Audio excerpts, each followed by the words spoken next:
ஏற்கனவே திருமணமான நபர் 16 வயது சிறுமியை கடத்தி சென்று திருமணம் செய்த குற்றத்திற்காக போக்சோ வழக்கில் சிறையில் அடைக்கப்பட்டார். திருவள்ளூர் மாவட்டம் திருத்தணி தொகுதி அம்மையார்குப்பம் ஊராட்சியில் வசிப்பவர் ரவியின் மகன் ராஜ்குமார்.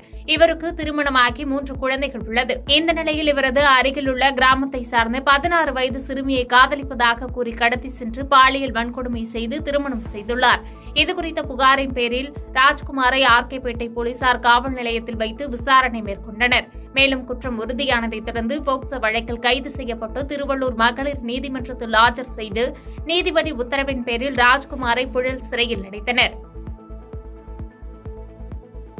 பாதகம் செய்பவரை கண்டால் நாம் பயங்கொள்ளலாகாது பாப்பா.